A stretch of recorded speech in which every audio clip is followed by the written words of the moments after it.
बुध, शुक्र, पृथ्वी, ये यहाँ एकदम पास में है। इसके बाहर कोई वायुमंडल ही नहीं है, वायुमंडल नहीं है। ये बबुआ हो, वायुमंडल नहीं है तो यहां से जो सौर ज्वाला आएगा वो तो झोंस के मुआ देगा। वो सौर ज्वाला आएगा तो झोंस के मुआ देगा। कभी सुने किसी ने कहा कि हम लोग बुध पे जाके बसेंगे? झोंसे के मुआ देगा वहां पे। तो सौर ज्वाला से तो ऐसे मर जाएंगे। यहाँ पे कोई दूसरा ग्रह में टुकड़ा टुकड़ी आएगा, धबाक दे इसी पे गिर जाएगा। सौर मंडल रहेगा तब ना उसी को जला के ऊपर खत्म कर देगा। आयन मंडल, सौर मंडल का बाहरी भाग आयन जला के खत्म करेगा, अतः यहाँ रहने लायक नहीं है। दूसरा, सौर मंडल की एक और खासियत, सूर्य की गर्मी को दिन में आने देता है और रतिया में जाने नहीं देता है। इसलिए हमें रात में भी ना ठंड नहीं लगती है, वरना रात के टाइम पे अगर जो जितनी उष्मा आया है चला जाए ना तो बर्फ जम जाएगा पृथ्वी पे। तो रात में बर्फ जमने से बचाता कौन है? वायुमंडल। अब इसका वायुमंडल ही नहीं है।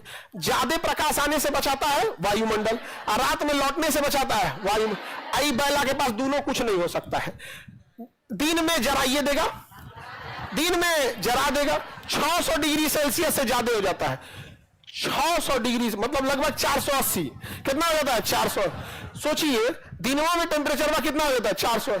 रोकने वाला वायुमंडल है ये नहीं है, धकधका के सूर्य का प्रकाश चलाता है।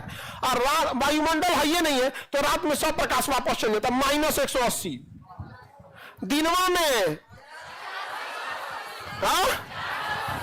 480 और रतिया में -120 से -180, तो लगभग -120 मानिए आप। तो रतिया में -120 और दिनों में 480। यानी आप दिन में जाइएगा तो जड़ के मरिएगा और रात में जाइएगा तो जम के मर जाइएगा। यानी इस पे रहने लायक नहीं है। वायुमंडल का होना जरूरी है कि नहीं? जरूरी है ना। वायुमंडल नहीं रहेगा तो दिन में गर्मी बहुत ज्यादा और रात में ठंडक बहुत ज्यादा। बताओ बाबू, क्या बुध पे रहने लायक है? बुध पे रहने लायक नहीं है। इसका नाम मरकरी रखा गया क्योंकि रोम में एक देवता थे जिनका नाम था मरकरी। उनका काम था कि इससे संदेश वहां ले जाते थे, वहां से संदेश वहां ले जाते थे।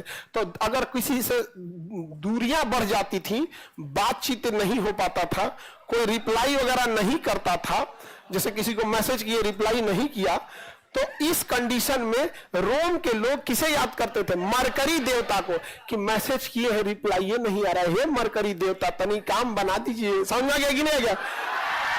तो रोम के देवता का नाम था मरकरी, उसी के नाम पे रख दिया बुध का नाम मरकरी। समझ आ गया कि नहीं गया? बुध का नाम क्या रख दिया? मरकरी। क्या दिन में रह सकते हैं? रात में रह सकते हैं?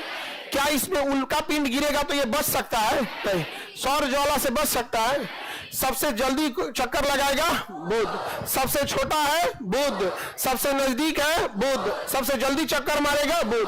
तो तीव्रतम, क्षुद्रतम, निकटतम। निकटतम क्योंकि सबसे करीब है, क्षुद्रतम सबसे छोटा है, और तीव्रतम ढाई दे चक्कर। तो क्षुद्रतम, तीव्रतम, निकटतम कौन है? तीव्रतम, क्षुद्रतम, निकटतम। एक बार क्वेश्चन पूछा था विद्यार्थी का कि संस्कृत का सवाल है। एक बार पूछा था कौन सा ग्रह तीव्रतम, क्षुद्रतम, निकटतम है? तो कहा संस्कृत का सवाल है। पठती पठत पठाओ हम।